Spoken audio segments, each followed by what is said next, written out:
దక్కిన అదృష్టాన్ని నిలుపుకొని ప్రజల్లో మంచి పేరు తెచ్చుకోవాలి. కార్పొరేటర్ అయినాం కాబట్టి మేము ఏదో పెద్ద పదవికి వచ్చేసినాం, ఇక నా ఇష్టం ఉన్నట్టు చేస్తా అంటే ప్రజలు తిరస్కరిస్తారు, మీకు వచ్చిన పేరును సమాధి చేస్తారు. కాబట్టి చాలా జాగ్రత్తగా మీ ప్రజలకు అందుబాటులో ఉండండి. నిధులు ఒక్కోసారి అనుకున్న సమయానికి రాకపోవచ్చు, అయినా సరే ప్రజలకు అందుబాటులో ఉండాలి.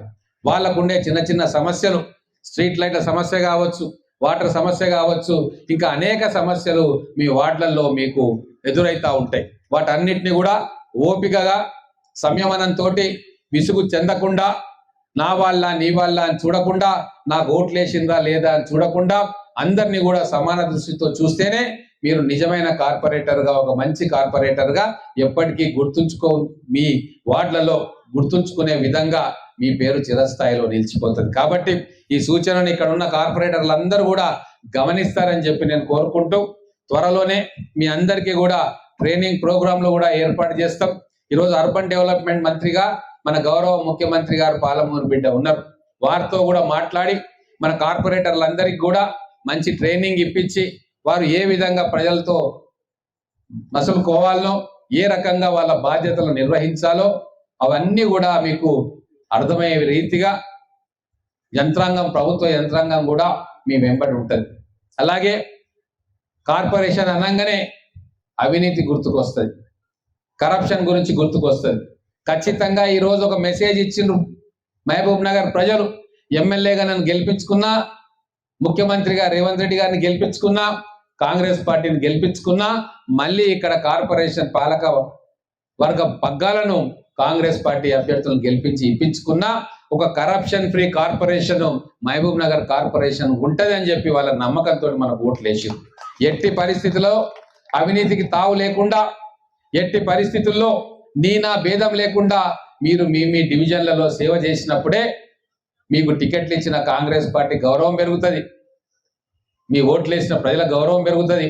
మీ మీద నమ్మకం ఉంచిన మా గౌరవం, ఎమ్మెల్యేగా నేను, మంత్రిగా శ్రీహరి గారు, పైన ముఖ్యమంత్రిగా రేవంత్ రెడ్డి గారి గౌరవం పెంచే విధంగా అనుక్షణం మీరు అప్రమత్తతో ఉండి చెడు పనులు ఎక్కడ కూడా ఆస్కారం లేకుండా, ఆలోచన లేకుండా ధర్మబద్ధమైన పరిపాలన కొనసాగించాలని చెప్పి మీ అందరినీ కూడా కోరుకుంటా ఉన్నాం. చాలా మంది మైండ్ ఖరాబ్ చేస్తుంటారు, వీళ్ళు వాళ్ళు, వాడు మనోడు కాదు, వీడు మనోడే, వీడు ఇట్లా చేసిండు అట్లా చేసిండు, వీళ్ళు ఇట్లా మనకు ఓట్లే లేదు. ఇవన్నీ సహజం. మనం ప్రజాస్వామ్యం పద్ధతిని ఎన్నుకున్నాం. స్వాతంత్రం వచ్చిన తర్వాత మనం ప్రజాస్వామ్యబద్ధంగా ఉండాలి అని చెప్పి మనం రాజ్యాంగం రాసుకున్నాం. మన రాజ్యాంగంలో అన్ని పార్టీలు మనుగడ సాగించే పద్ధతి మనం ఎంచుకున్నాం. ఖచ్చితంగా 3-4 పార్టీలు ఉంటాయి, వాళ్ళ సిద్ధాంతాలు వేరుంటాయి. ఆ పార్టీల తరపున 3-4 వ్యక్తులు పోటీ చేస్తారు. ప్రజలు ఎవరికి నచ్చిన వాళ్ళని ఎన్నుకుంటారు, కానీ ఎన్నికైన వ్యక్తి మాత్రం అందరినీ కూడా సమాన దృష్టితో చూసి మన రాజ్యాంగాన్ని గౌరవించి ప్రతి ఇంటికి కూడా మీ సేవలు అందించేటట్టు ప్రవర్తన చేస్తేనే అప్పుడే మీరు నిజమైన కార్పొరేటర్ అవుతారు. కాబట్టి వాళ్ళు వీళ్ళు చెప్పే మాటలు నమ్మొద్దు, కక్షలు కార్పణ్యాలు పెంచుకోవద్దు. ఎన్నికల వరకే రాజకీయాలు. ఎన్నికల తర్వాత మహబూబ్ నగర్ పట్టణం అంతా ఒక కుటుంబం లాగా, మీ డివిజన్లో ఉన్న అన్ని కుటుంబాలు కూడా మీ స్వంత కుటుంబం లాగా మీరు భావించిన రోజే మీకు వచ్చిన ఈ పదవికి మీరు న్యాయం చేకూర్చగలుగుతారు. కాబట్టి ఇవన్నీ కూడా మీరు ఆలోచన చేస్తారని చెప్పి మీ ఆశిస్తూ, రాబోయే రోజుల్లో ఖచ్చితంగా మేము కానీ, పైన ఉన్న ముఖ్యమంత్రి గారు కానీ ఖచ్చితంగా ఎవరి పనితీరు ఎట్లా ఉంది అని చెప్పి చాలా నిశ్చితంగా గమనిస్తాం. గతంలో లాగా కాదు, ఇప్పుడు కాంగ్రెస్ పార్టీ మారిన కాంగ్రెస్ పార్టీ రేవంత్ రెడ్డి గారి నాయకత్వంలో ప్రతి ఒక్కటి కూడా నిశ్చితంగా గమనించి ఎవరు ఎటువంటి వారు, ఎవరు పార్టీ లైన్లో పనిచేస్తున్నారు, ఎవరు స్వలాభం కోసం పనిచేస్తున్నారు, ఎవరు గ్రూపులు కట్టుకుంటున్నారు, ఎవరు పార్టీకి నష్టం చేస్తున్నారు, ఎవరు పార్టీ గౌరవాన్ని భంగం కలిగిస్తున్నారు, ఎవరు తమ వాళ్ళ కోసమో కొంతమంది కోసమో పనిచేస్తున్నారో, ఎవరు పార్టీ హితం కోసం, కార్యకర్తల హితం కోసం పనిచేస్తున్నారో ప్రతిరోజు ప్రతి నెల నిశితంగా గమనిస్తా ఉన్నారు గౌరవ ముఖ్యమంత్రి గారు, మిగతా పెద్దలు.